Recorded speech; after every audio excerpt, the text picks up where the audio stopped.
Subscribe करें हमारे channel side by take को। और फ्रेंड्स, बायोलॉजी के वीडियो लाने के बाद आज शुभारंभ हो रहा है भारतीय इतिहास के क्रमशः प्राचीन, मध्यकालीन और आधुनिक इतिहास का। तो यथासंभव आप लोगों को इसमें वन लाइनर क्वेश्चंस बनाए जाएंगे, दिखाए जाएंगे और साथ ही साथ इसका एक्सप्लेनेशन भी होगा। और साथ ही हम इसी क्रम में बढ़ते हुए आपको एमसीक्यू टाइप क्वेश्चंस भी देंगे फ्रेंड्स। तो चलिए, पूर्व की भांति हमारे चैनल को ज़्यादा से ज़्यादा सब्सक्राइब करेंगे और लाइक करेंगे, शेयर करेंगे। और इसी के साथ हम आज सब प्रथम मध्यकालीन भारत बोले तो मेडावल इंडिया को लेकर आए हैं। जहाँ तक मेडावल इंडिया का प्रश्न है फ्रेंड्स, तो दिल्ली सल्तनत की पृष्ठभूमि की शुरुआत से हमारे मेडावल इंडिया की शुरुआत होती है फ्रेंड्स। और इसमें हम देखेंगे पैगंबर मोहम्मद ने 7वीं शताब्दी में इस्लाम धर्म की स्थापना की। इस्लाम के प्रवर्तक जिनका जन्म 570 ईस्वी मक्का सऊदी अरब, बाद में वह मदीना गए जहां उनकी देहावसान हो गया 632 ईस्वी में हो गई। आगे हम बढ़ते हैं। इनके देहावसान के बाद 4 खलीफा जो इनके प्रवर्तक थे, अबू बकर, उमर, उस्मान और अली, इन्होंने शासन प्रशासन का भार संभाला। आगे मोहम्मद बिन कासिम सिंध पर अरब आक्रमण हुआ। 712 ईस्वी में भारत पर मुसलमानों का यह पहला आक्रमण था। मोहम्मद गजनवी की बात करें, मोहम्मद गजनी एक तुर्की विजेता था जिसने 1001 से 10,027 ईस्वी के बीच 17 बार भारत पर हमला किया था फ्रेंड्स। और इसके बाद क्रम में है मोहम्मद गौरी, 1149 से 1206 ईस्वी तक आक्रमण करने वाले तीसरे मुस्लिम शासक थे। 1191 ईस्वी में तराइन के प्रथम युद्ध में मोहम्मद गौरी को पृथ्वीराज चौहान ने पराजित किया और बठिंडा को पुनः प्राप्त किया। तराइन की दूसरी लड़ाई 1192 ईस्वी में पृथ्वीराज के अधीन राजपूत शासकों की सम्मिलित सेना को मोहम्मद गौरी ने पराजित किया। दूसरी लड़ाई के समाप्ति के साथ भारतीय इतिहास में पहली बार तुर्की शासन शुरू हुआ। कुतुबुद्दीन ऐबक, जिसे गुलाम वंश का संस्थापक माना जाता है, इन्होंने मोहम्मद गौरी द्वारा सेनापति के रूप में नियुक्त किया गया था इनको, और इन्होंने गुलाम वंश की स्थापना की। और 1206 से लेकर 1526 ईस्वी तक दिल्ली सल्तनत की शुरुआत हुई फ्रेंड्स। और आगे हम टाइमलाइन को देखेंगे जिसका कि इतिहास में बहुत ही ज़्यादा महत्व होता है। अगर आप टाइमलाइन को ध्यान से देखेंगे तो आपको तिथि भी मालूम हो जाएगी, आपको ईस्वी भी मालूम हो जाएगी, किस काल में किस वंश का शासन था, उसके संस्थापक कौन थे, आदि की जानकारी इतिहास में बहुत ही महत्व रखती है फ्रेंड्स।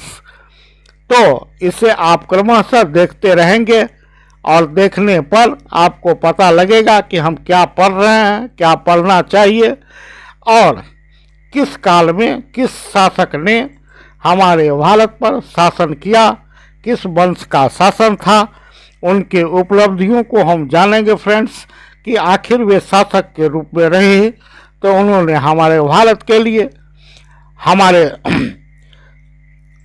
हमारे संस्कृति के लिए, हमारे आर्थिक, राजनीतिक, सामाजिक विकास के लिए उनका क्या योगदान रहा, सारी की सारी जानकारी आपको दी जाएगी फ्रेंड्स। इतिहास अपने आप को दोहराता है, इसे भी हम ध्यान में रखेंगे। आगे हम बढ़ते हुए आज हम टाइमलाइन को बता रहे हैं, दिल्ली सल्तनत के टाइमलाइन को फ्रेंड्स। मैंने सबसे पहले दे रखा है गुलाम वंश, 1206 से 1290 ईस्वी तक का यह समय था। और गुलाम वंश के अंतर्गत सबसे पहले जो संस्थापक थे कुतुबुद्दीन ऐबक, इनका नाम कुतुब मीनार से जुड़ा हुआ है फ्रेंड्स। तो चलिए, 1206 से 1210 ईस्वी तक कुतुबुद्दीन ऐबक का शासन था। उसके बाद आलम शाह 1210 से 1211 ईस्वी तक, इल्तुतमिश 1211 से 1236 ईस्वी तक। कहते हैं इल्तुतमिश ही वास्तव में दिल्ली सल्तनत का वास्तविक संस्थापक था। हम बाद में बात करेंगे फ्रेंड्स। उसके बाद आती है रजिया सुल्तान, इल्तुतमिश की पुत्री, जो पहली महिला शासिका थी। रजिया सुल्तान 1236 से 1240 तक मात्र 4 साल का अल्प शासनकाल। उसके बाद बहराम शाह 1240 से 1242, अलाउद्दीन बहराम शाह 1242 से 1246 ईस्वी, नसरुद्दीन महमूद शाह 1246 से 65 ईस्वी, गयासुद्दीन बलबन 1265 ईस्वी से 1287 ईस्वी, कैकुवाद 1287 से 1290 ईस्वी, क्यूमर्स 1290 ईस्वी। और इसके बाद फ्रेंड्स 1290 के बाद खिलजी वंश की शुरुआत होती है 1290 से 1320 ईस्वी तक। और जलालुद्दीन खिलजी 1290 से 1296, अलाउद्दीन खिलजी 1296 से 1316 ईस्वी, मुबारक शाह खिलजी 1316 से 1320 ईस्वी। तुगलक वंश की शुरुआत होती है 1320 ईस्वी में और यह चलती है 1414 ईस्वी तक फ्रेंड्स। गयासुद्दीन तुगलक 1320 से 25 ईस्वी, मोहम्मद बिन तुगलक 1326 से 51 ईस्वी, फिरोज शाह तुगलक 1351 से 1388 ईस्वी, नसरुद्दीन महमूद 1394 से 1412 ईस्वी। और फिर सैयद वंश की शुरुआत होती है फ्रेंड्स 1414 से 1451 ईस्वी तक। इसमें जो शासक हैं खिलजी खां 1414 से 1421 ईस्वी, अलाउद्दीन आलम शाह 1445 से 1451 ईस्वी। लोदी वंश की शुरुआत होती है 1451 से 1526 ईस्वी और 3 शासक रहे, बहलोल लोदी, सिकंदर लोदी और अंतिम शासक इब्राहिम लोदी। लोदी वंश के अंतिम शासक इब्राहिम लोदी, बहलोल लोदी 1451 से 1489 ईस्वी, सिकंदर लोदी 1489 ईस्वी से 1517 ईस्वी और ये इब्राहिम लोदी 1517 से 1526 ईस्वी। और फ्रेंड्स उसके बाद बाबर का पदार्पण होता है हमारे भारत में और वास्तविक रूप में मुगल शासन की शुरुआत होती है। मुगल शासन की नींव रखी जाती है भारत में। पानीपत का पहला युद्ध होता है लोदी वंश के अंतिम शासक इब्राहिम लोदी और बाबर के साथ। कहाँ फ्रेंड्स? पानीपत हरियाणा में 21 अप्रैल 1526 को बाबर और इब्राहिम लोदी के बीच युद्ध होती है। बाबर इब्राहिम लोदी को पराजित करते हैं और मुगल साम्राज्य की भारत में शुरुआत होती है और यह चलती है फ्रेंड्स 1857 ईस्वी तक।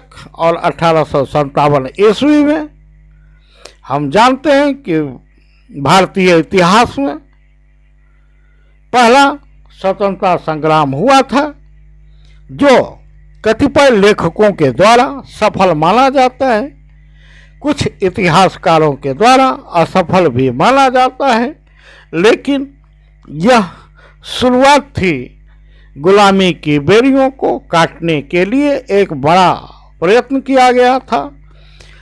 बाद में हम देखेंगे यह बहुत हद तक कामयाब रहा और कुछ कारणों से यह असफल रहा, किंतु हमारे भारतीय इतिहास में 1857 की क्रांति या यूं कहे कि विद्रोह, सिपाही विद्रोह के नाम से जाने जाने वाला यह प्रथम ऐतिहासिक स्वतंत्रता संग्राम था और वास्तव में इसके बाद आधुनिक इतिहास की शुरुआत होती है।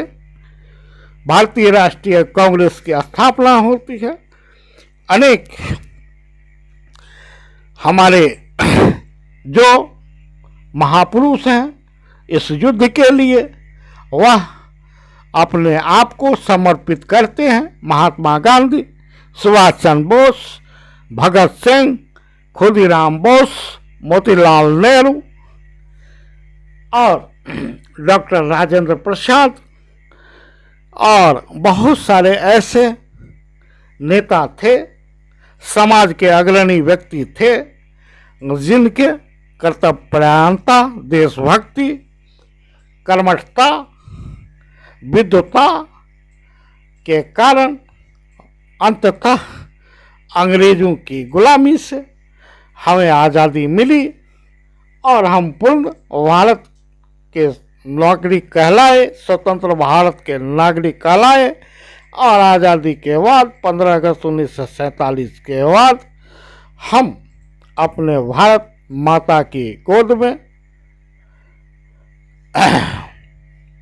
स्वतंत्र जीवन जीने के लिए सक्षम हो पाए।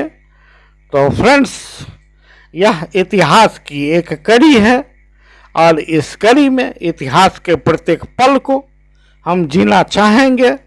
अपने ऐतिहासिक धरोहर के बारे में, अपने ऐतिहासिक पृष्ठभूमि के बारे में जानने से हम अपनी कमियों को पूरा कर सकने में सक्षम होंगे और भारत जिसे सोने की चिड़िया के नाम से जाना जाता था, पुनः उसी की प्राप्ति हेतु हम अपने तन मन धन से आगे संघर्ष करेंगे और इसके लिए जानना जरूरी है इतिहास को।